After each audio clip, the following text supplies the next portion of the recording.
pilas. Entonces vamos a continuar pues en esa dirección y vamos a hacer como el resumen de lo que hicimos la clase pasada. No, yo no. Entonces estaba contándoles que nosotros estuvimos analizando todo esto de interferencia y difracción. Entonces, en la clase pasada nosotros estábamos estudiando el patroncito que se formaba cuando una onda electromagnética viajaba, sí, o que atravesaba una rendija, sí, o que atravesaba un obstáculo, atravesaba aquí este huequito, y entonces ella sufría esos efectos de borde, como que no sigue en línea recta, sino que sube esos efectos de borde y al final uno termina viendo, gracias a esos efectos de borde, unos colorcitos, ¿cierto? Como que cerca al borde la luz forma unas pequeñas franjas de colores y entonces esas franjas de colores se forman gracias a la interferencia que se dan de todos los campitos que llegan y se superponen en un punto P en la pantalla de observación. Entonces nosotros estuvimos analizando cómo se generaba ese patrón de intensidad, lo llamamos patrón de difracción. Estudiamos cómo se generaba ese patrón de difracción en una pantalla muy alejada, ¿cierto? Ubicada a una distancia D del dispositivo. Entonces lo que nosotros vamos a empezar a modificar es que en este dispositivo yo voy a empezar a ir agregando barreritas. Por ejemplo, aquí, aquí no está el dispositivo, ¿cierto? No hay barreras. Entonces, cuando yo agrego una barrera, un huequito, una rendija, un obstáculo, aparece en la pantalla un patrón de difracción, ¿cierto? Entonces, vamos a empezar a agregarle al dispositivo diferentes huequitos y esos diferentes huequitos los vamos a estudiar y los vamos a llamar fuentecitas. ¿Listo? Entonces vamos a estudiar la interferencia, pero ahora por dos fuentecitas. Entonces, ¿qué quiere decir fuentecitas? Legalmente yo tengo un láser, ¿cierto? Si la barrera no está, la onda electromagnética se propaga así indefinidamente, ¿cierto? En realidad no indefinidamente, sino, por ejemplo, en este cuadrito, en esta habitación. Pero si yo a mi sistema le agrego una barrerita, entonces esta onda verde atraviesa este huequito y miren que aquí en este huequito se me genera como una ondita, ¿cierto? Y si yo al sistema le agrego dos huequitos, vean que a pesar de que solo tengo un láser, a pesar de solo tener un láser, entonces en mis dos huequitos se me generan dos onditas electromagnéticas. Entonces, el número de rendijas, huequitos u obstáculos que yo tenga acá en el dispositivo va a ser el encargado de decirme cuántas fuentecitas yo voy a tener en mi dispositivo como tal. Entonces, hoy vamos a trabajar el caso de tener dos fuentecitas. Vamos más o menos a hacer el mismo procedimiento.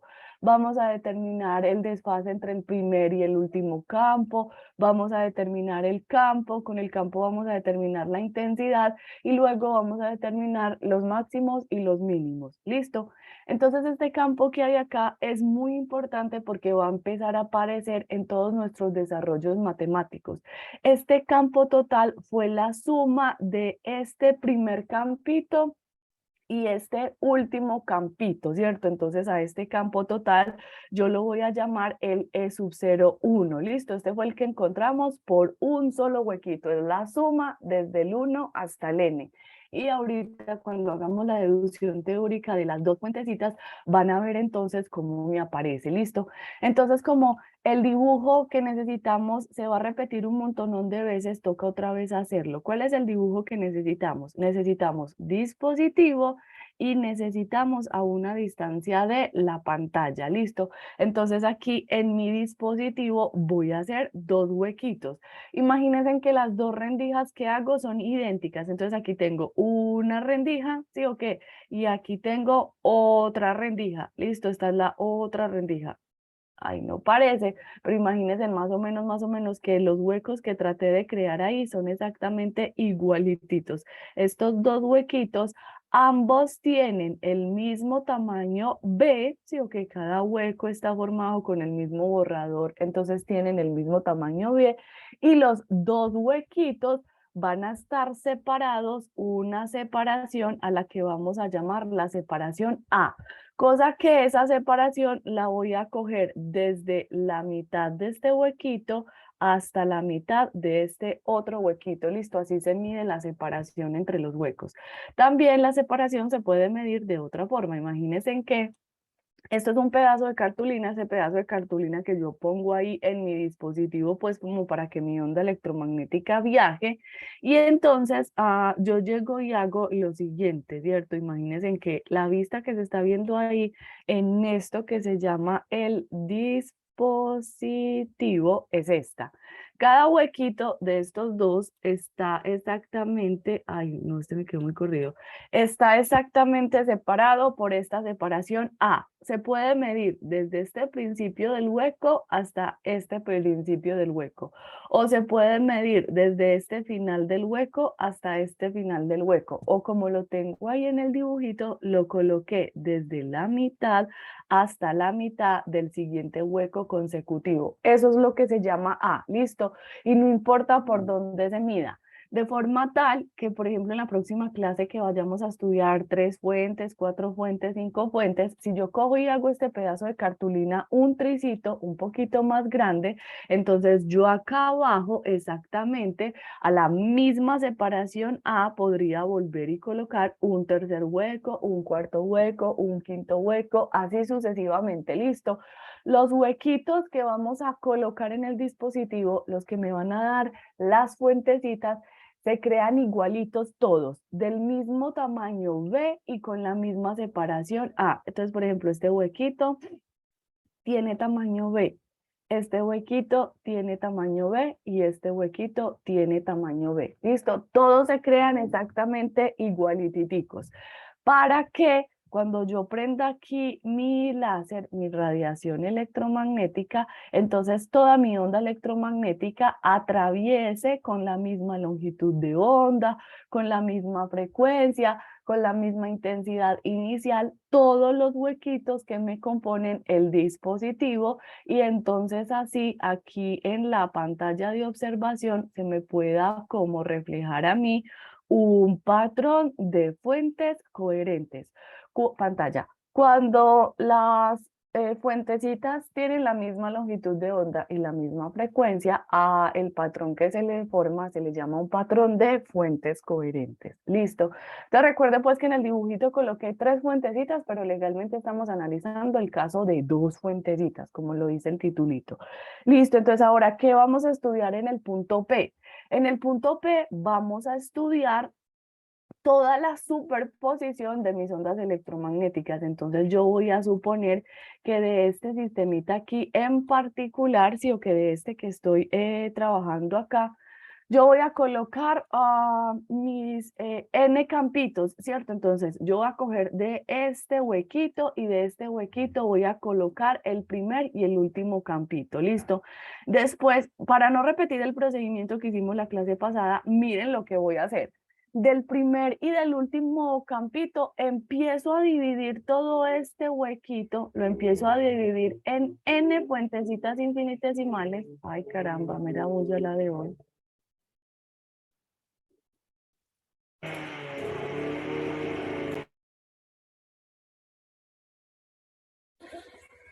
Empiezo a dividir mi huequito en n fuentecitas infinitesimales. Si ok, hago lo de la clase pasada, cojo desde 1 hasta n, sumo todos esos campitos, y cuando sume todos esos campitos con el mismo procedimiento matemático que hicimos la clase pasada, vamos a determinar este E sub 0 total, ¿cierto? Esto no lo voy a volver a hacer porque yo sé de la clase pasada que de coger desde 1 hasta n campitos eléctricos obtuve un E total al que estoy llamando el E sub 0,1, y ese E sub 0,1 me dio A sub 0 seno de alfa medios sobre alfa medios. Entonces ese procedimiento no lo voy a volver a repetir porque yo ya sé que cuando tenga un hueco de tamaño finito B, este va a ser el campo eléctrico total, total, total que me sale de la suma de fasorcitos a través de ese huequito de tamaño finito. Listo, entonces ese pedacito no lo voy a volver a repetir. Entonces voy a decir, vea,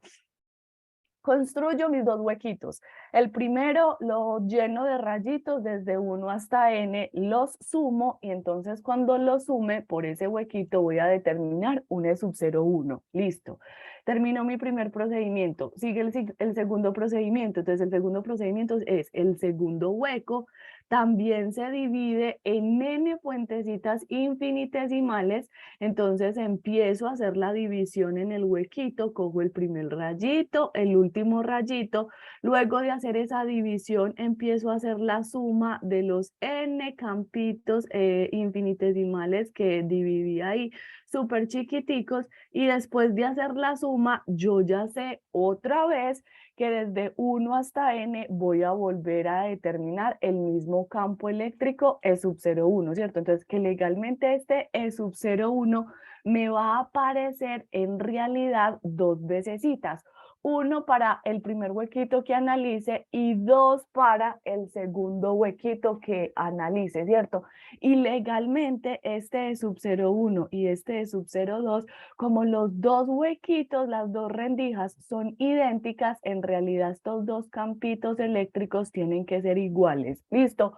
Entonces esta es la suma desde 1 hasta n del primer hueco que analicemos. Esta es la suma desde 1 hasta n del segundo hueco que analicemos. Entonces, como al final me queda por cada hueco un campo eléctrico total, entonces después de que haga la suma, yo voy a empezar a borrar todos estos campitos eléctricos infinitesimales y voy a colocar como el E total, ¿sí? O que ese E total que acabé de representar ahí de cada uno de la superposición de los n huequitos infinitesimales. Como este total es diferente al azulito que yo estaba pintando, lo voy a pintar como con un color diferente. Entonces este rojo ya representa el E total E sub 0,1 y este otro rojo ya representa el E total E sub 0,2, ¿cierto? Esos dos me hace falta sumarlos y superponerlos aquí en el punto P para poder determinar la intensidad total de mi onda electromagnética. Entonces ahí es donde uno toca volver a hacer el mismo procedimiento. Tengo dos campos eléctricos y esos dos campos eléctricos los tengo que sumar. ¿Cómo se suman? Trazando entre ellos el desfase. ¿Qué se necesita para trazar el desfase? Para trazar el desfase se necesita desde un punto de un campo eléctrico tirar hasta el otro campo eléctrico un frente de onda. Entonces, este punto que hay acá y este punto que hay acá los voy a colocar en un mismo frente de onda. ¿Qué es un frente de onda? Un frente de onda es aquella línea que por dos rayitos de luz es atravesada de forma perpendicular. Entonces aquí se me forma un triángulo rectángulo, ¿cierto? Y entonces desde el punto del frente de onda los rayitos salen en fase. Entonces desde aquí hasta la pantalla este rayito va a estar en fase con este otro rayito. La pantalla está localizada en un punto P, ¿listo? Entonces vamos a decir, vamos a llamar esta vaina con nombres. Desde A hasta P, la onda electromagnética viaja en fase, como lo hace la onda electromagnética desde B hasta P. Porque A y B están parados en un mismo frente de onda, ¿cierto?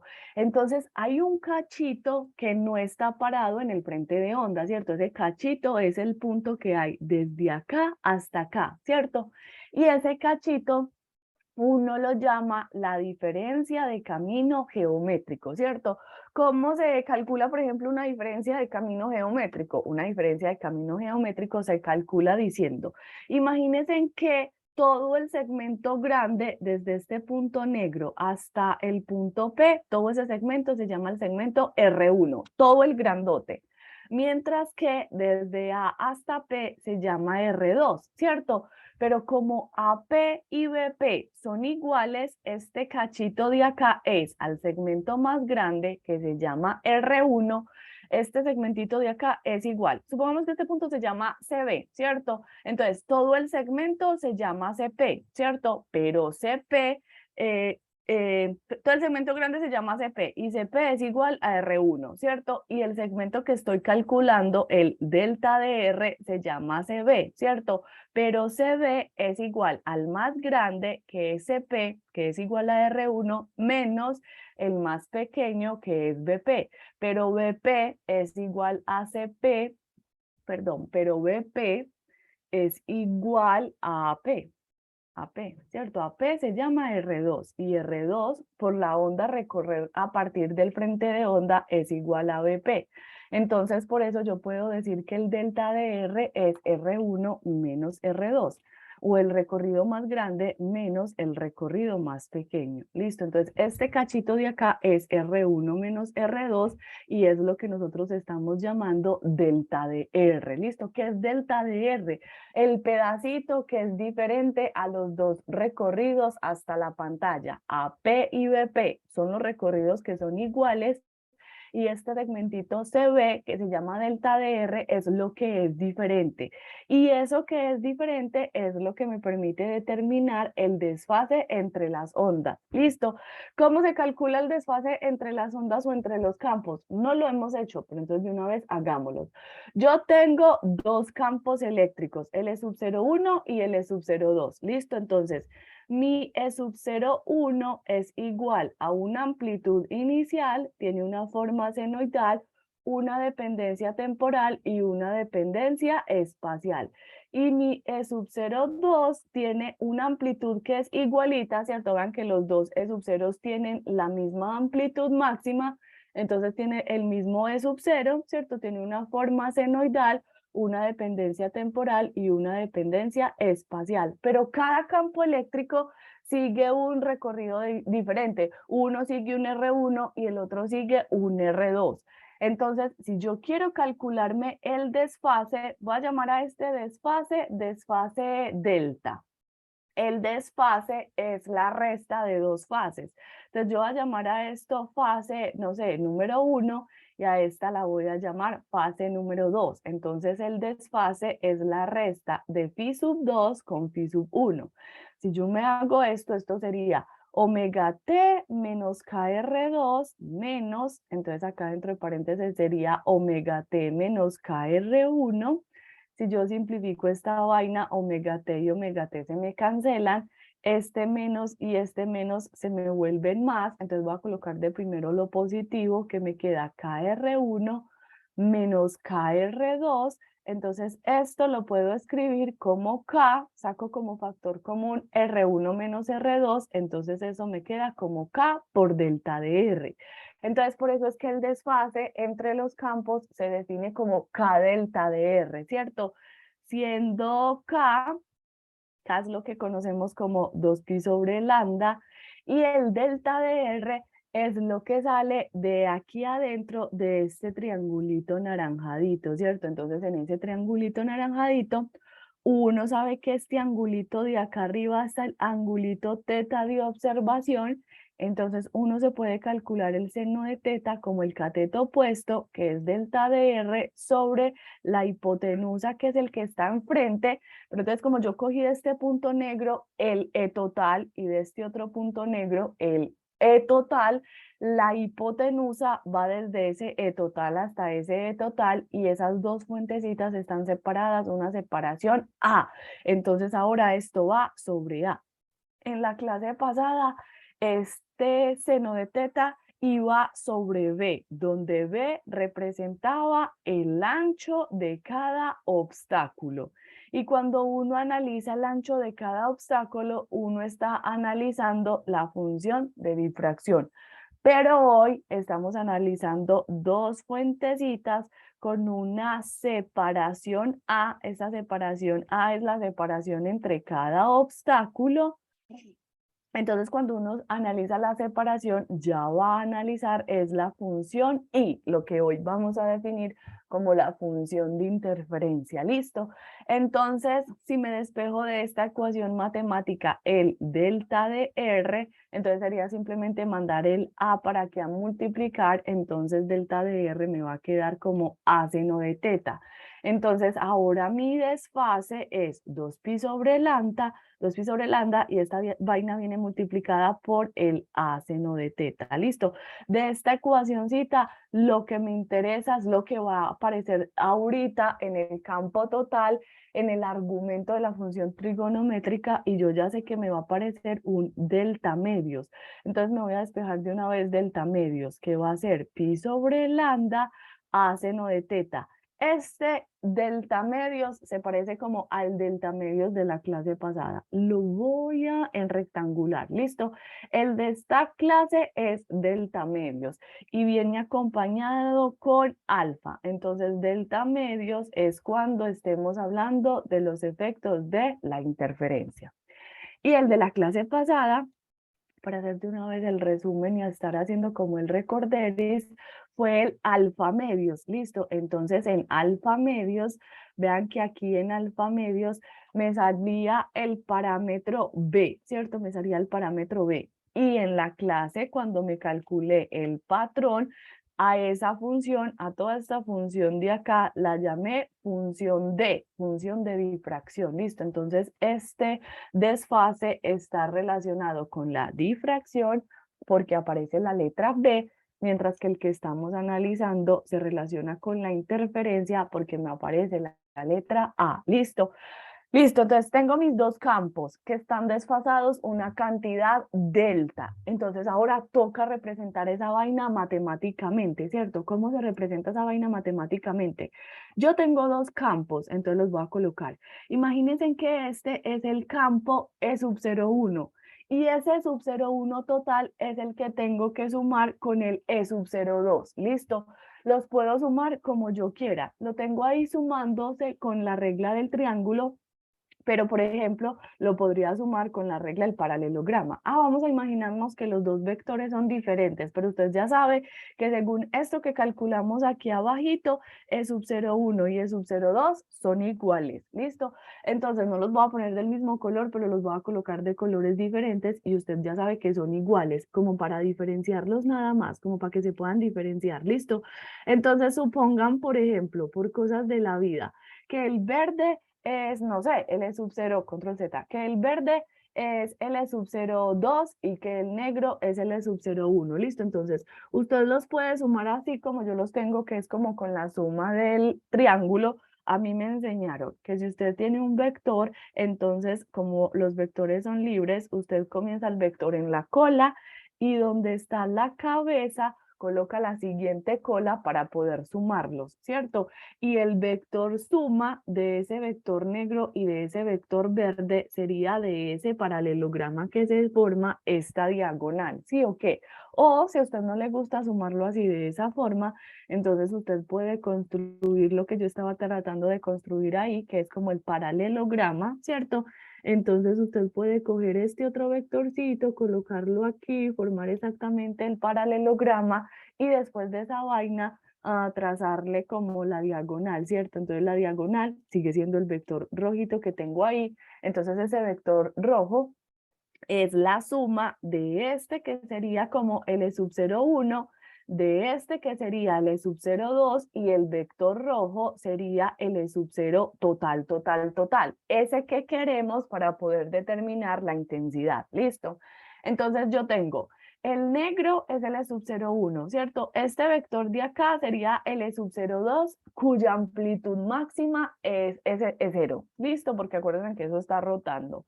Entonces, E01 más E02 están desfasados una cantidad delta, ¿cierto? Ese delta es como el ángulo que hay entre ellos dos.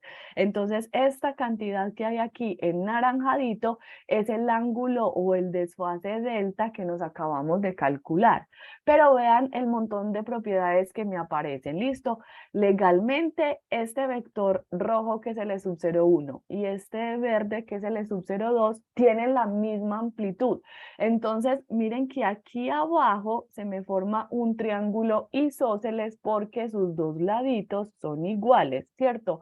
Se me forma por abajo un triángulo isósceles y se me forma por arriba un triángulo isósceles. Y en los ángulos isósceles, este ángulo, que es el ángulo de la base, y este ángulo son iguales y por debajo este ángulo y este ángulo también son iguales, ¿cierto? Y todo el ángulo grandote, grandote debe sumar delta. Entonces, como todo el ángulo grandote debe sumar delta, este cachito debe ser delta medios, este cachito debe ser delta medios, y así sucesivamente todos estos angulitos deben ser delta medios para que cuando lo sume me dé otra vez delta, ¿cierto? Entonces tengo en un triángulo conocido todos los ángulos, porque yo sé que todo este ángulo que hay acá debe ser, yo sé que en un triángulo todos los ángulos deben sumar 180, ¿cierto? Entonces 180, vamos a llamar a este ángulo, por ejemplo, el ángulo X, ¿sí? O que vamos a llamarlo, por ejemplo, el ángulo X. Entonces yo sé que 180 me debe sumar delta medios más X, ¿cierto? En ese triángulo isósceles de por debajo o en el de por arriba, todos los ángulos deben sumar 180. Y si yo de esta ecuación me despejo X, delta medios más delta medios me da delta, ¿cierto? Y si yo me despejo de acá el X, entonces el X me va a dar 180 menos delta. Eso quiere decir que este X vale 180 menos delta. Tengo ese ángulo como conocido. Entonces, como tengo ese ángulo conocido y mi incógnita es el E total, voy a utilizar un teorema súper famoso que se llama el teorema de los cosenos. ¿Qué me dice el teorema de los cosenos? Mira, vos tenés una incógnita que te querés calcular, se llama el E total.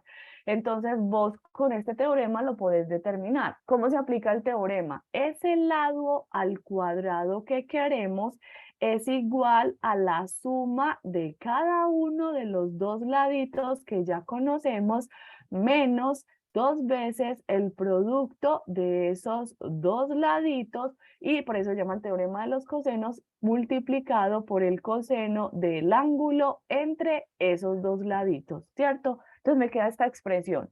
De esta expresión, la incógnita es el E sub 0 total para poder determinar la intensidad. Ahora voy a empezar a simplificar toda esta vaina, ¿listo? Entonces, ¿cómo se simplifica esa vaina? Acuérdense en que el E sub 0,1 es igual. Este ladito, este ladito, este ladito, todos esos laditos son iguales. Llamémoslos todos mejor E sub 0,1, ¿listo? Y simplifiquemos. Entonces, ¿cómo me queda? Cosa más cosa igual, 2 veces la cosa igual. La voy a llamar cosa sub 0,1. Menos cosa por cosa igual al cuadrado. ¿Listo?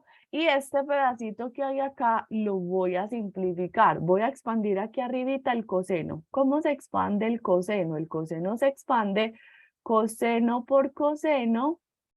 Cuando es con menos, por las definiciones del coseno me sale con más, es coseno coseno por seno seno. Y después simplifico, seno de 180, 0, por lo que sea se va para 0, mientras que el coseno de 180 me da menos 1, entonces me quedaría menos 1 multiplicado por el coseno de delta. Entonces esto me queda como un menos coseno de delta. Sigo simplificando, voy a sacar como factor común el 12 sub 0,1 al cuadrado, adelante me queda un 1, este menos y este menos se me convierte en un más, entonces me queda 1 más el coseno de delta, listo, y ya casi está. Solo que ese término es muy difícil de graficar. Yo quiero graficar algo sencillo, yo no sé graficar las funciones corridas, sé graficar otras funciones más simplificadas. Entonces voy a coger aquí y voy a aplicar un trucazo matemático que me enseñó el profesor Alzate. Uno coge y divide y multiplica por 2, ¿listo? Porque este pedacito que hay acá se me convierte en una identidad fundamental. Hay algo que me dice que el coseno, que 1 más el coseno de teta dividido entre 2 es igual al coseno cuadrado de teta medios. Entonces yo voy a aplicar eso para poder simplificar mi campo eléctrico, ¿cierto? Entonces, ¿esto cómo me queda? 2 con el 2 de atrás, 2 por 2, 4. Me queda aquí adelantito el E sub 0,1 al cuadrado. Y todo ese término punteadito que les tengo ahí, lo voy a escribir como el cosenito cuadrado del angulito partido por 2. Si lo pillan, vean tan bacano. Entonces, aquí dentro del argumento me quedó el delta medios, que fue este término en verdecito que nos despejamos. Entonces era que yo ya sabía que ese terminito me iba a aparecer en el campo eléctrico total al cuadrado. Siempre me aparecen allá adentro los desfases, sea el desfase de la interferencia o sea el desfase calculado en la difracción. Entonces, como ya tenemos el campo eléctrico total, uno ya se puede ir a calcular la intensidad como 1/2 de C, epsilon sub 0, por todo ese campo eléctrico al cuadrado. No lo tenemos que elevar al cuadrado porque miren que yo ya me calculé el E total al cuadrado, entonces simplemente lo voy a colocar acá. Esto que acabo de colocar acá es el E total al cuadrado. Y voy a seguir simplificando. Voy a coger y voy a empezar a colocar todas mis variables. 1/2 de C epsilon sub 0, voy a sacar ese 4 para acá para adelante, listo. El E sub 0,1 al cuadrado, píllelo acá, ya lo tenemos, es este término que hay acá, ¿cierto? O sea, el E sub 0,1 o sea, el E sub 0,2, cualquiera de esos dos terminitos, porque ya lo conocemos, ¿cierto? Entonces lo voy a colocar acá. Entonces, E sub 0,1 al cuadrado tiene un A sub 0, no está al cuadrado, entonces toca elevarlo al cuadrado, listo, A sub 0 al cuadrado, y aquí voy a colocar las funciones trigonométricas que lo acompañan, ¿cierto? Voy a colocarlo, no se alcanza a ver, listo, voy a traérmelo, voy a traerme este terminito, le voy a pegar aquí cerquitica, listo, ese término es el E sub 0,1, pero como toca elevarlo al cuadrado, entonces es A sub 0 al cuadrado por el seno de alfa medios sobre alfa medios, y todo lo estoy elevando chiquiti al cuadrado. Ya metí el E sub 0,1 al cuadrado, pero miren que aquí abajo viene esta vaina acompañada de un coseno cuadrado. Me toca colocarlo coseno cuadrado, ¿sí o qué? De delta medios. Y ahora sí, defino todas las constantes de adelante que no me importan. Todo esto tiene unidades de la velocidad de la luz, de la permitividad eléctrica y de ese arco que nos calculamos la clase pasada. Toda esa vuelta tiene unidades de intensidad. Entonces lo voy a llamar I sub 0. Y todo esto otro que hay acá fue lo que la clase pasada llamábamos función de difracción. Véanlo ahí, seno de alfa medios sobre alfa medios al cuadrado fue lo que en esta clase enrollé en una bolita amarilla y llamaba función de difracción. Seno de alfa medios sobre alfa medios al cuadrado es la función de difracción, pero la voy a volver a escribir toda completa porque esa fórmula es súper importantísima. Entonces mis dos fórmulas me quedan así. Voy a escribirlas y luego las voy a definir. Entonces me queda dentro de un corchete el seno de, ahora voy a meter el alfa medios.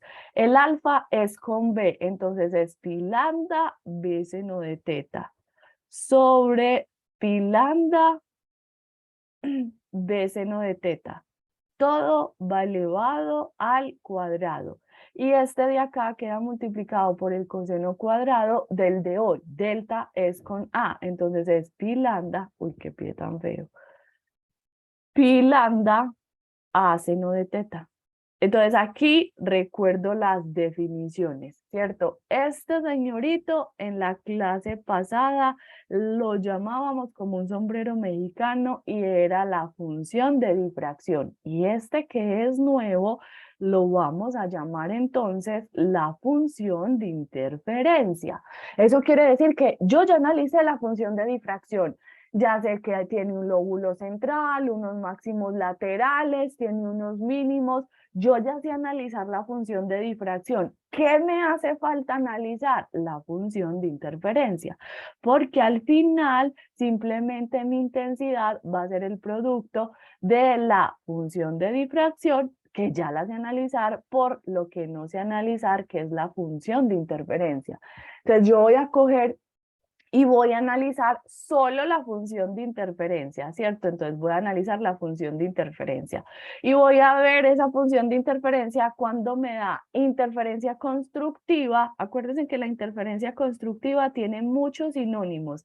Tiene como sinónimos los máximos de intensidad o tiene como sinónimos franjas brillantes. Y la interferencia destructiva tiene como sinónimos mínimos, lugares donde la intensidad se hace cero, y también tiene como sinónimo franjas oscuras. Usted tiene que aprenderlo a analizar de las dos formas. ¿Listo? Entonces vamos a empezar con las franjas brillantes. ¿Cómo serían las franjas brillantes? Tengo que coger de la intensidad, tengo que coger lo que no he analizado, el coseno cuadrado de pi lambda a seno de teta. Listo. Cojo el coseno cuadrado de pi lambda a seno de teta. Listo. Como yo estoy maximizando, cuando esta función se haga máxima, voy a obtener las franjitas brillantes. Cuando el coseno se hace máximo, ¿cierto? Cuando el coseno vale 1, ¿cierto? Cuando todo el coseno se me hace 1. Bueno, cuando el coseno, uno puede quitar este 2 que hay acá, ¿cierto? Sacándole la raíz cuadrada a esta vuelta, entonces me va a quedar más o menos 1 a este lado y acá. Cuando el coseno vale 1, cuando todo este ángulo dentro de este paréntesis grandote, el coseno se hace 1 cuando el ángulo es, cuando el coseno de 0 me da 1, el coseno de 1 pi me da 1, el coseno de 2 pi me da 1, el coseno de 3 pi me da 1. Pero acuérdense que como aquí había un cuadrado, uno legalmente le saca más o menos a esto, entonces el coseno se hace más o menos 1 en más o menos pi, en más o menos 2 pi, en más o menos 3 pi y así sucesivamente. Como esto es un 0, si a este 0 le coloco aquí adelante el pi, no pasa nada. Y vean que me están quedando otra vez múltiplos enteros de pi, ¿cierto? ¿Cómo serían esos múltiplos enteros? El entero 0, el entero más o menos 1, el entero más o menos 2, el entero más o menos 3. Estos enteros me están dando enteros que me vuelven máxima la función. Entonces vean esto tan bacano. En 0 voy a encontrar una franja brillante. En más o menos 1 voy a encontrar una franja brillante. En más o menos 2 voy a encontrar una franja brillante. En más o menos 3 voy a encontrar una franja brillante. Entonces a las franjas brillantes las voy a localizar con el contador entero m. Entonces estos m múltiplos de pi son los m que me hacen esta ecuación máxima. Entonces, la ecuación de los máximos o franjas brillantes en la interferencia de dos puentecitas van a estar definidos por la ecuación a seno de teta igual a m lambda, donde este m, súper importantísimo, es el m que aparece en la interferencia que está relacionado con los máximos. Entonces, ojo que esta ecuación me da máximos de interferencia o me localiza la condición en donde me aparece la interferencia constructiva. ¿Listo? Entonces, dejémosla aquí sombreadita y bajemos este contador para acá, para el contador de los máximos en mi ecuación. Es súper fácil porque con eso inclusive ya la puedo graficar. Tengo que graficar la que no conozco. Listo, la que no conozco es la función de interferencia. Entonces yo voy a coger en esta gráfica y solo voy a colocar la función de interferencia FI centradita en 0, porque en 0 fue donde encontré mis máximos principales. Entonces, M es el contador que me da los máximos. Listo, a esos máximos los voy a llamar máximos principales. Máximos principales. Ya van a ver por qué son principales. Listo. Porque como yo en FI encontré un coseno cuadrado, vean cómo se grafican los cosenos, ¿cierto? Usted sabe que los cosenos son así. Los cosenos.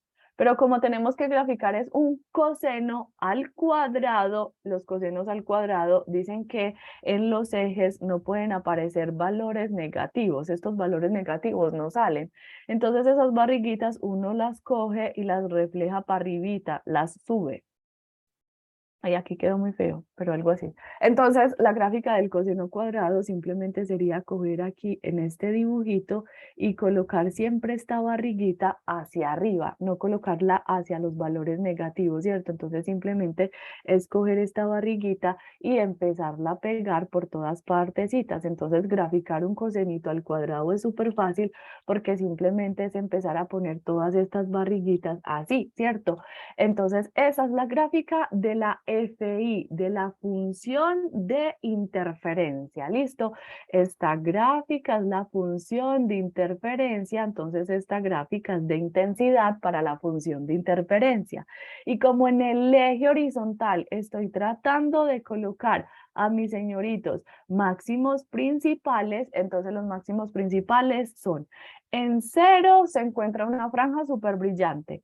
Luego en 1 y en -1, en 2 y en -2, ay, me equivoqué, en 2 y en -2, en 3 y en -3, entonces ellos se llaman principales porque todas estas barriguitas, y esto me hubiera quedado súper derechito, súper derechito, súper derechito, todas estas barriguitas subirían hasta el mismo valor de intensidad porque es un coseno cuadrado.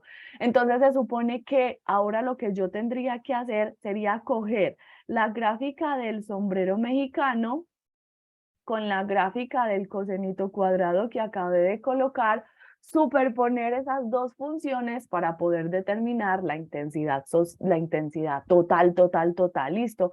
Entonces aquí por el momento solo las tenemos separaditas. Sé graficar esta, que es la función de interferencia, sé graficar esta, que fue la función de difracción, que fue como el patroncito ese que vimos la clase pasadita del sombrerito mexicano, y me haría falta combinar los dos grafiquitos, ¿listo? Pero antes de combinarlos, nos hace falta definirle a esta señorita los lugares de los mínimos. Ahí ya se pueden definir, ¿cierto? Vean tan bacano, así como en el sombrero mexicano, que uno sabía que la mitad de dos mínimos había un máximo, pues aquí pasa lo mismo, vean.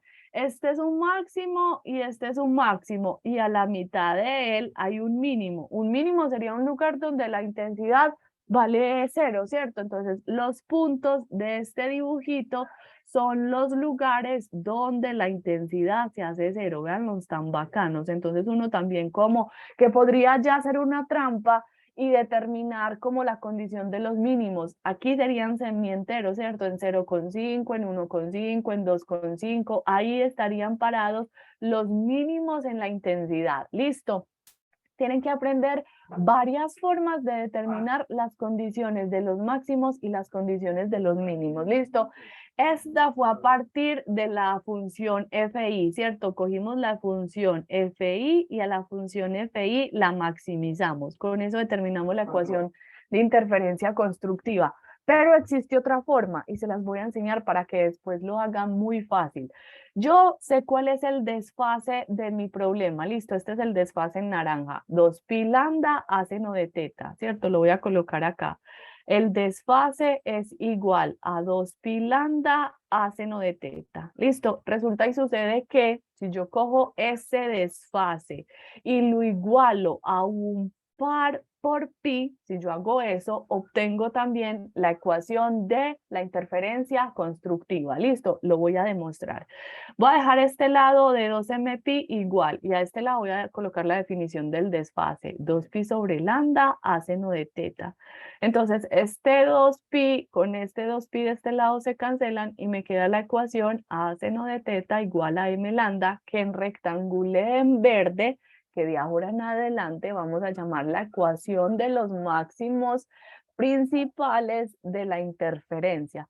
Entonces, ¿cuál es la conclusión? Que esta ecuación en verde usted la puede sacar cogiendo el desfase e igualándolo a un par por pi. Entonces, siempre que usted vaya aplicar la condición de la interferencia constructiva, hace cualquiera de esas dos cositas. Hace no de teta igual a m lambda o hace delta igual a 2m pi, par por pi. Listo. Esa es como una definición. Entonces, para usar eso, voy a calcularme la condición de la interferencia destructiva de esa forma. Voy a coger el desfase y si en máximos es coger eso e igualarlo a par por pi, entonces lo contrario de un par por pi es un impar por pi. Y los impares uno los puede calcular de dos formas, con un 2m restándoles 1 o sumándoles 1, ¿cierto? Entonces voy a coger desde esta ecuación y desde esta ecuación me voy a calcular la condición de los mínimos. ¿Cuánto es delta? Delta es 2pi sobre lambda a seno de teta.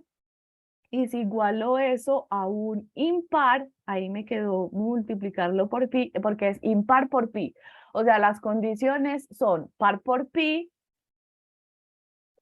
en interferencia constructiva o impar por pi en interferencia destructiva, ¿listo? Y aquí pues si uno simplifica esta vuelta, cancela los pi a todos laditos, entonces la ecuación de los mínimos es a seno de teta igual a 2m más o menos 1 por lambda, y aquí el 2 viene a dividir. Listo, este 2 debe aparecer porque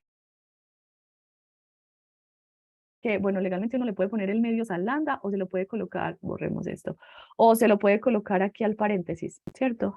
Esta ecuación se simplifica así va. Si voy a colocarlo, por ejemplo, en nuestro caso, esta es la ecuación de acá, es la ecuación de los mínimos. A seno de teta igual a un semi-impar de lambda.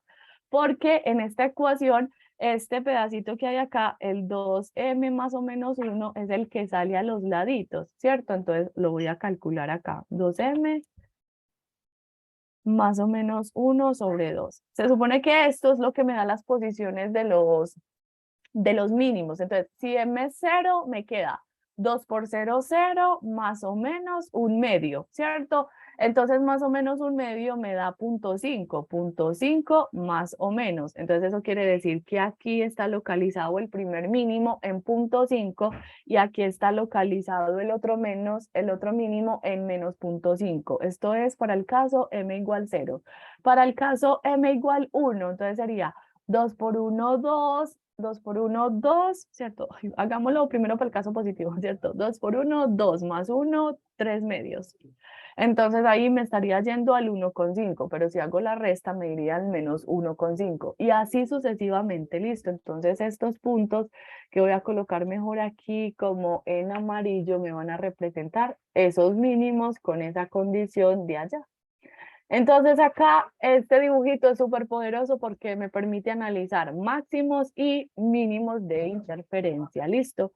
Entonces, la clase de hoy es cómo se relaciona la función de difracción y la función de interferencia. ¿Listo? Se relacionan porque siempre que usted tiene un hueco, si usted tiene un hueco, le aparece la función de difracción. Si usted tiene dos huecos, volvió y le apareció la función de difracción. La conclusión sería, si usted tiene tres huecos, siempre FD va a estar presente. 4 huecos, FD presente. 5 huecos, FD presente. La pregunta sería, ¿cuándo o en qué casos me va a aparecer este coseno cuadrado? ¿Será que si tengo 3 huecos, este coseno cuadrado me aparece? 4 huecos, este coseno me aparece. 5 huecos, este coseno me aparece. Listo. La respuesta es no. Esta función de interferencia solamente me aparece cuando usted tiene 2 huequitos. Listo. A las fuentecitas las vamos a determinar con la letra N. Listo, N me va a representar el número de huequitos. Entonces yo voy a decir que este FI me aparece cuando yo tengo 2 huequitos. Y en las siguientes clases vamos a mostrar que si tengo 4 huequitos, 5 huequitos, 3 huequitos, esta función de difracción ya no vuelve a aparecer. Listo. Entonces como no vuelve a aparecer, mis patrones se ponen súper complicados. De hecho, no son en realidad tan complicados. Listo, no se asusten. Yo voy a enseñar a graficarlos a graficárselo súper, pues súper sencillo, las cosas más importantes de esos patrones, se los voy a enseñar como para que ustedes los combinen y lo vean de una forma más sencilla y voy a estarles mostrando hasta el cansancio el patroncito que les mostré la clase pasada, listo, como ese patroncito me parece pues como el más fácil de analizar, sí, ok, el más fácil de analizar porque pues permite hacer muchas variaciones en ese simulador, entonces voy a estárselos mostrando mucho, mucho, mucho. Listo, este fue el que les mostré la clase pasada. Este es el sombrerote mexicano, ¿se acuerdan? El lóbulo central de difracción y los de los laditos se llaman así, los laterales. Este fue el que vimos la clase pasada y el que acabamos de ver ahorita fue el de dos fuentecitas. Entonces, cuando uno tiene dos fuentecitas, les tengo tres. Cuando uno tiene dos fuentecitas, le salen estas franjitas brillantes que hay acá. Véanlo acá, ¿cierto? Esto fue lo que yo acabé de graficar en la clasecita. Más o menos así, el eje horizontal. Aquí coloqué mi barriga de 0, ¿cierto? Entonces esta es máximo principal, máximo principal, máximo principal, ¿cierto? Y esto es máximo principal y así sucesivamente, ¿sí o qué? Solo que en este simulador a esta señorita que es la función de interferencia, ya la superpusieron con el lóbulo de la difracción. Entonces este patrón ya tiene, además de la función de difracción, de la función de interferencia, tiene la función de difracción y eso es lo que nosotros necesitamos aprender. Dado un experimento de una rendija, de dos rendijas, de tres rendijas, de muchas rendijas, cómo se superponen las dos curvas. ¿Listo? Entonces, por ejemplo, acá pues el simulador es muy poderoso porque él ya hace todos sus cálculos y hace su grafiquita. Y si uno pone, por ejemplo, aquí el pastel, él le muestra la envolvente, ¿listo? La envolvente es eso, como esta que es el sombrero mexicano, como la función de difracción envuelve la función de interferencia. La envuelve porque la difracción es muy fuerte, el lóbulo central de difracción, ese berraco, es súper fuerte y él se traga por dentro los efectos de la interferencia. Entonces lo que vamos a hacer la próxima clase es superponer los dos patrones para poder determinar los efectos completos, los efectos completitos. ¿Listo? Y para que esta vaina no quede así como tan bárbara, entonces vamos a hacer un ejemplito solo de funcioncita de interferencia. Dado un experimento, ¿cómo se puede determinar en ese experimento determinados parámetros? Solo analizando la función de interferencia. ¿Listo? Entonces me vengo para acá. Entonces el problemita es este. Dice, vea, tenemos un experimento. El experimento es realizado en dos rendijitas y estas dos rendijitas se encuentran separadas una cierta distancia. Entonces acá ya me están dando parámetros. A es la separación entre las rendijas, entonces me dice que la separación entre las rendijas es de 0.2 milímetros. Y dice que la pantalla de observación se localiza a 1 metro, ¿cierto? Entonces, que usted puede hacer el dibujito y más o menos imaginarse el problemita, listo, imagínense en algo así como esto. Supongan que esta es la pantalla de observación. Ay, si esta vaina se deja, ya me quedó toda torcida, pero no importa. Supongan que esta es la pantalla, ¿cierto? Y que abajo de la pantalla está localizada a una cierta distancia del dispositivo. Listo, entonces aquí hay un dispositivo con dos rendijitas exactamente igualitas, separadas una separación A. Listo. Entonces miren que más o menos por acá, a la mitad muy torcido, me quedó el eje de intensidad. Listo. Pantalla, dispositivo, y sé que pantalla y dispositivo están separados, una separación D. Voy a poner mis parámetros, listo. Entonces esto es D. Y dice que D es igual a 1 metro de distancia.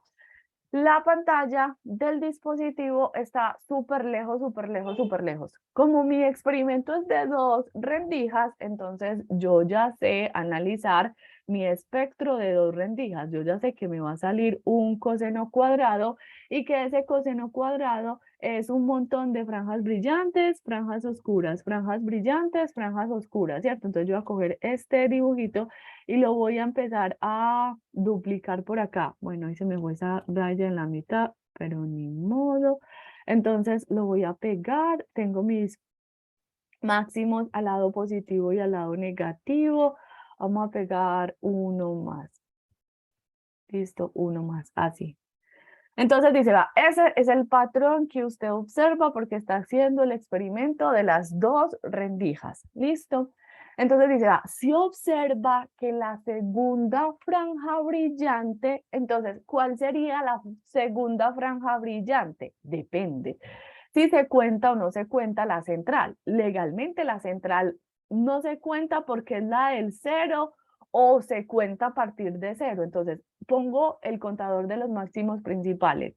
La de orden 0, solo voy a poner los positivos, listo. La de orden 0, la de orden 1, la de orden 2 y la de orden 3.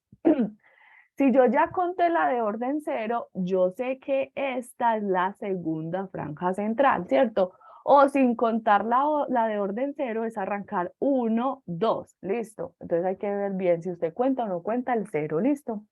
Entonces en mi problema me dice, vea, la segunda franja central está desplazada de la de orden 0 una distancia de 6 milímetros. A esta distancia la voy a llamar la distancia X. Esa distancia la estoy contando hasta toda la principal de orden 2. Entonces X vale 6 milímetros. Entonces me dice esta información. Con esto determine el color de la luz que se usó en el experimento. Listo, entonces este fue el experimento y en el experimento se está yendo hasta la segunda franja principal, hasta allá. Y ella en este sistema de referencia abarca un ángulo teta. Entonces, como en el problema ya me están diciendo que estoy yendo hasta un máximo principal, voy a arrancar de la ecuación de máximos principales. A seno de teta igual a m lambda. Esa ecuación que hay ahí arriba, que fue la condición de máximos principales o de franjas brillantes. Listo. Entonces es a seno de teta igual a m lambda. Listo. En este experimento, acuérdense en que los ángulos son muy pequeños y uno puede coger los senos de teta, convertirlos en teta y convertirlos en tangente de teta. Entonces yo de este dibujo me voy a calcular la tangente de teta. ¿Qué sería tangente de teta? Cateto opuesto, que es X, sobre cateto adyacente, que es D. Entonces esto me queda como X sobre D. Y donde esté el seno de teta, voy a meter la teta, que es igual a X sobre D. Entonces esto me queda A por X sobre D igual a M lambda. ¿Cuál es mi incógnita? Lambda. Entonces me voy a despejar lambda. Lambda es igual a A por X sobre M veces D. Entonces, ¿qué conozco? A lo conozco, D lo conozco, X lo conozco y no sé si conozco M. Pero claro que lo conozco, porque vea lo que dice el ejercicio. En el experimento de las dos rendijas, ellas se encuentran separadas A y la pantalla está localizada a una distancia D. Se observa que la segunda franja brillante es la segunda franja brillante. Entonces, cuando usted hizo este triangulito con X y con D, el triangulito se hizo hasta el M igual a 2. O sea que usted sí conoce cuánto vale M para este experimento. Entonces, usted simplemente tendría que hacer este cálculo. Colocar A, voy a poner todo en el sistema internacional. 0.2 por 10 a la menos 3 metros. X, 6 por 10 a la menos 3 metros. Sobre, ¿cuánto vale M? 2 y D vale 1 metro, ¿cierto? Entonces vean, Este metro del D con este metro de arriba se me cancelan y al final solo me va a quedar un metro, ¿cierto? Entonces mi longitud de onda me va a quedar en metros. Se supone que esa vuelta da 0.2 por 10 a la menos 3 por 6 por 10 a la menos 3 dividido 2 por 1. Ah, qué lo quita. 2 por 1, ¿cierto? Y eso dice que me da una cosa horrible. 0.1, 2, 3, 4, 5, 6. 1, 2, 3, 4, 5, 6. Voy a contar otra vez. 1, 2, 3, 4, 5, 6. Y me queda así. Solo que escribir estos números así son horribles, son muy malucos, ¿cierto? Entonces yo mejor voy a escribir eso como a mí me enseñaron. Cojo el punto y lo corro. ¿Cuánto lo voy a correr? 1, 2, 3, 4, 5, 6, 7, 8, 9 posiciones. Como lo corrí 9 posiciones, aquí hay 1, 2, 3, 4, 5, 6, 7, 8, 9. Como corrí el 0, 9 posiciones, voy a escribir esto como 600 por 10 a la menos 9 metros. Y lo voy a escribir así porque ustedes tienen que acostumbrarse a quitar, desempaquetar o poner los nanómetros. Entonces esto me dio como 600 nanómetros. Se supone que 600 nanómetros es un determinado colorcito, ¿cierto? ¿Dónde sería? Aquí sería colocar 600, vamos a colocar punto 660. Y se supone que si yo pongo punto 60 es más o menos como un naranja, ¿cierto? Entonces dice, ¿qué color es su láser? El láser es un láser que tiene una longitud de onda de 600 nanómetros, ¿sí o qué? O que tiene una longitud de onda más o menos localizado en el color naranja, ¿listo? Entonces esta sería la respuesta a el experimento de Young que se realizó en ese sistemita en particular, ¿listo? Todo bonito. Pero tengo un literal B. Entonces dice, usted sabe muchas cosas, ¿cierto? Usted sabe que la luz a veces viaja en el aire. Acá no me mencionaban nada, pero yo imagino que este experimento se realizó en el aire. Y acá abajo me dicen, ahora coja todo, ¿cierto? Todo esto, ese dibujito que hay ahí, ¿sí o qué? Coja todo ese dibujito con el dispositivo, la pantalla, coja toda esa vaina y métalo en una habitación llena de agua, ¿cierto? Aquí lo dicen. Y cuando usted lo meta bajo el agua, determine cuánto se modifica la longitud de onda, ¿cierto? ¿Cómo cambia todo si el sistema está sumergido en el agua? Bueno, entonces yo ya sé que la longitud de onda cambia, ¿cierto? De hecho, eso fue lo que me evaluaron en el examen que acabo de pasar de coeficientes de Fresnel, de Snell, de reflexión total interna, ¿cierto? Y tengo que ver cómo se modifica la longitud de onda. Entonces yo sé, hay una interfaz, ¿sí o qué? Y esa interfaz para la luz está entre aire, ¿qué es esto? Esta fue la longitud de onda en el medio inicial y el sistema quiere que lo sumerja a agua, ¿sí o qué? Entonces usted tiene estos dos sistemas. Y usted sabe que desde donde incide la luz es el medio 1 y hacia donde se transmite la luz es el medio 2. Entonces usted sabe que cuando la onda electromagnética se propaga de un medio a otro, hay muchas cosas que le cambian, pero hay una cosa que nunca jamás le puede cambiar y es la frecuencia. La frecuencia del medio 1 y la frecuencia del medio 2 deben permanecer constantes. Entonces, si uno no se sabe la ecuación, con esto puede determinar cómo calcularse la longitud de onda, ¿cierto? ¿Cómo se calcula la frecuencia? Yo sé que V es igual a lambda por F, ¿cierto? La velocidad es igual a lambda por la frecuencia. Y de ahí me despejo la frecuencia. Pero al mismo tiempo sé que la velocidad de la onda electromagnética es la de la luz si el índice de refracción es 1. Pero si el índice de refracción es diferente al de la luz, la velocidad de la onda electromagnética disminuye, ¿cierto? Siempre es más alta en el aire y en el vacío. Y en los otros medios, la velocidad de las ondas electromagnéticas disminuye. Entonces, como B es C sobre N, yo voy a colocar acá C sobre N y me voy a despejar la frecuencia. Entonces, la frecuencia sería igual a C dividido en el lambda. Entonces, como estas dos frecuencias son iguales, esto sería C sobre N1 lambda 1 igual a C sobre N2 lambda 2, ¿cierto?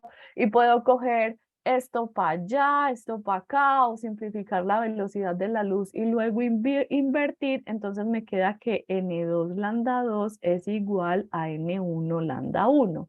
Entonces, ¿qué quiero? Determinar la nueva longitud de onda sumergiendo todo en el agua. O sea, que quiero lo lambda 2, cuando la luz se transmite al agua, ¿cierto? Entonces, mi lambda 2 sería igual a N1 lambda 1 dividido N2.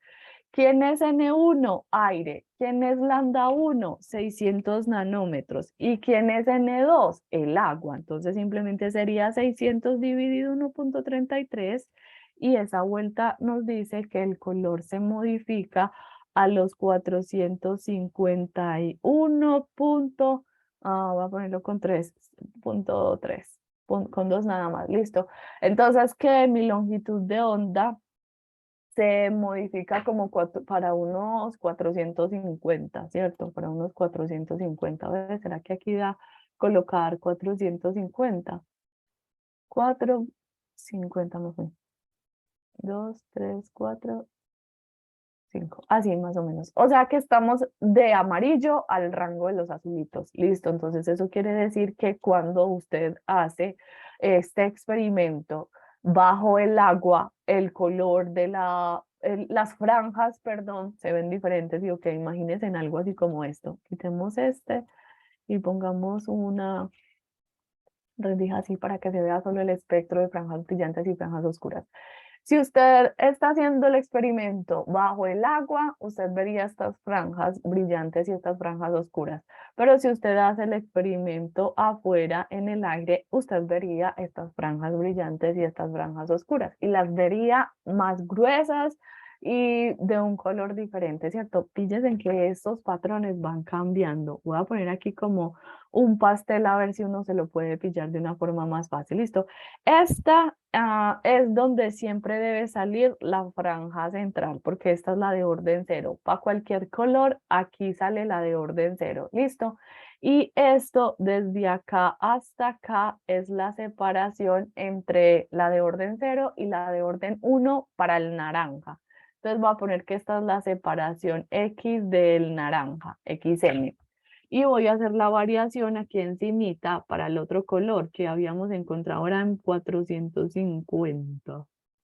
Acá, miren cómo cambió, sí, ok, la de orden cero, más o menos ahí casi le atino y logró quedar como en el mismo pedacito. Antes aquí en esta posición salía el máximo principal del color naranja, pero miren ahora a dónde se fue más o menos. La nueva X, que sería yendo como está el primer máximo principal, sería esta. Esta sería la X de la azulita. Si usted compara esas dos variables, X del azulito y el X del naranja, dan que hay una más grande que la otra, ¿cierto? Y eso tiene que ver con la separación que hay entre máximo principal y máximo principal. A veces conocer esa información es súper importante porque me permite determinar cierta información, ¿sí? O que, ¿dónde puedo pillarme esa información? Por ejemplo, hagámoslo en ¿dónde? En el dibujo de arriba, ¿sí? O que no lo hemos dañado. Yo creo que no lo hemos dañado. ¡Ah! ¿Qué se hizo? Acá. Vean lo que yo estoy haciendo.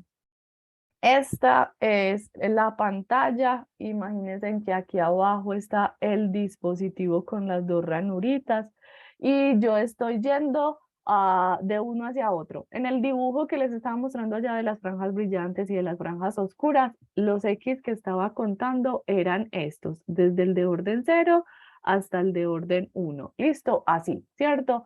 Ese era el angulito o la distancia que me estaba calculando o el angulito que me estaba calculando, porque también me lo puedo calcular, por ejemplo, por acá, por abajo, ¿cierto? Teta. Entonces, como es un máximo, voy a arrancar de la ecuación A seno de teta igual a m lambda. Voy a escribir esta ecuación en la aproximación paraxial, a teta igual a m lambda.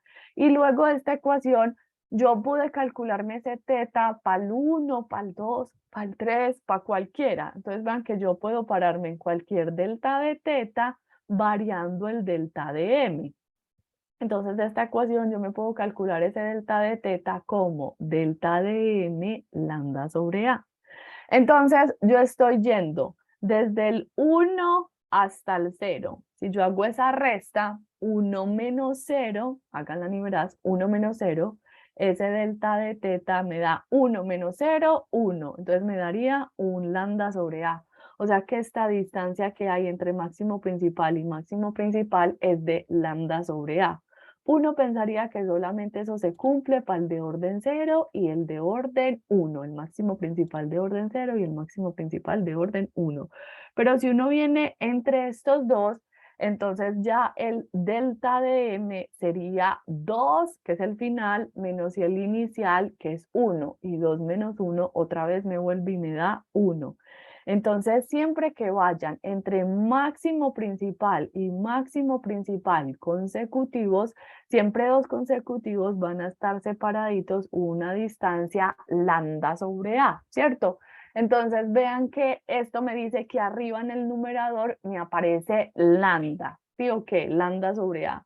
Entonces, en este experimento, la distancia que hay entre máximo consecutivo y máximo consecutivo es lambda sobre a. Entonces, entre este y esta vuelta es lambda sobre a. Y usted obtuvo dos longitudes de onda, una de casi 600 nanómetros, si esta vaina dejará rayar, una nos dio de 600 nanómetros y otra nos dio casi de, voy a dejarlo en 450, listo, más o menos aproximadamente, 450 nanómetros.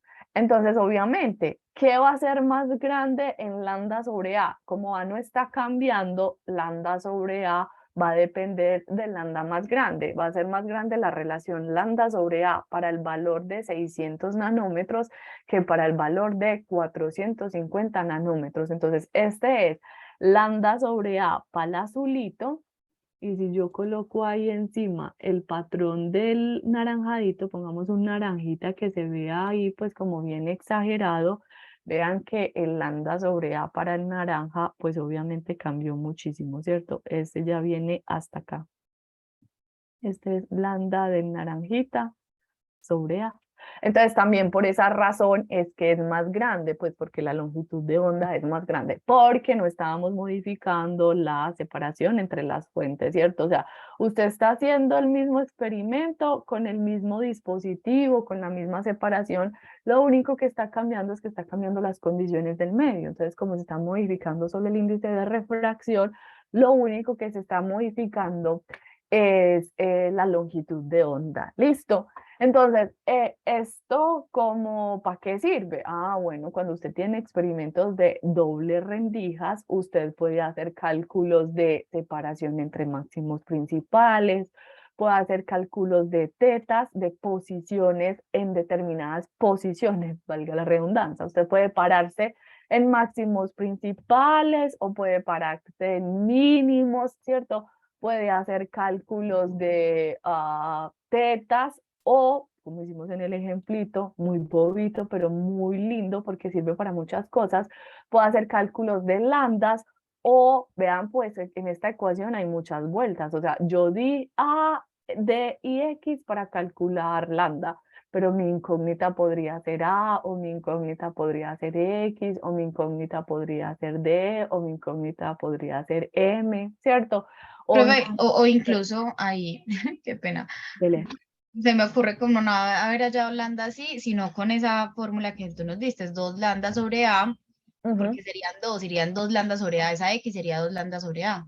Exacto, entonces por eso lo Sí. enseñé, porque tiene que ser contando bien hasta donde haya que contar. Vean que en el dibujito yo contaba lo más fácil, hasta el primero, pero si voy hasta este que hay acá, está 0 haciéndolo así como lo estaba diciendo ella, este es 0, este es 1 y este es 2, entonces aquí hay un lambda sobre A y aquí hay 2 lambda sobre A. Entonces, por ejemplo, también para esas cosas le sirve. Del dibujito y de la geometría, usted tiene que aprender a ver esta vuelta de diferentes formas para que le saque el jugo y pueda determinar el parámetro que le pidan. Listo, van a existir muchísimos parámetros, a veces van a tener que calcular lambdas, tetas, van a existir muchísimas cosas. Listo, entonces voy a intentar explicarles hasta donde más pueda, de una forma súper sencilla, cómo sacar esos dibujitos, porque esos dibujitos van a ser súper importantísimos. Listo. Y si usted lo sabe dibujar súper bien, entonces localizar el parámetro o lo que le pidan va a ser algo súper sencillo. Cuando se vayan a estudiar al libro, súper juiciosos, se van a dar cuenta de que yo estoy haciendo las cosas combinadas. Listo, lo voy a hacer combinado pues porque a mí me interesa prepararlos para que usted sepa analizar estos espectros. Estos dibujitos que les estoy mostrando se llaman espectricos. Yo necesito que usted sepa analizar esos espectros. No sé, de pronto usted va a trabajar en un laboratorio o va a hacer su investigación en un laboratorio y le van a pasar unos espectros y usted los va a tener que analizar, cosas así. Entonces, que al menos usted sepa que esas cosas, después hace muchísimo tiempo, usted por allá en un curso lo vio, lo sabe analizar, entonces sabe determinar qué componentes tiene su espectro o el polímero que esté analizando, no sé, muchas vueltas, esto tiene muchísimas aplicaciones, ¿listo? Entonces, por eso estoy tratando como de hacer todo mezcladito, para que usted ya le vea de una vez a esto la aplicación. Entonces, así estoy haciendo las cositas combinadas. Por ejemplo, hoy vimos algo de este capítulo, que es el capítulo final, ¿sí o qué? Que es este capítulo de difracción, y acá, por ejemplo, vean, él ya coloca, esto es lo que vamos a ver en la próxima clase, aquí el profe ya coloca los dos dibujitos combinados, la función de interferencia y la función de difracción. Los superpone, el azulito es el que vimos hoy, el rojito fue el que vimos la clase pasada, y la superposición son las barriguitas que hay por dentro. Entonces eso es al final lo que resulta del fenómeno completo, ¿cierto? Estos espectricos los arrojan, por ejemplo, los rayos X. Entonces la idea es que usted lo sepa analizar, lo sepa combinar, y entonces como están las cositas así desordenadas, un pedacito está en el capítulo 6 y otro pedacito está arriba en el capítulo 5, ¿cierto? Entonces aquí arriba está más información sobre el análisis solo de la interferencia, ¿cierto? Lo que este libro hace es que trata de separar los dos fenómenos y explicarlos por separadito para que usted sepa qué cosas le corresponden a la interferencia, qué cosas le corresponden a la difracción y así sucesivamente, ¿listo? Entonces, por ejemplo, aquí arriba también ya se hace por separadito el análisis de la interferencia solita, ¿listo? Entonces acá ahí se ve la interferencia de dos fuentes, se cogen las fuentecitas, se superponen en una pantalla de observación, se cogen los campitos, se calcula el desfase, se hace una sumita de fasores y con eso se determinan las funcioncitas, ¿cierto? Entonces vean, acá está, por ejemplo, el dibujito de los máximos principales de dos fuentecitas. Listo, entonces no se me vayan a asustar cuando vayan al libro y de pronto no encuentren las cosas, las van a tener que buscar entre el capítulo 6 y el capítulo 5, listo, y ahí se van a ubicar. Bueno, porque lo voy a hacer así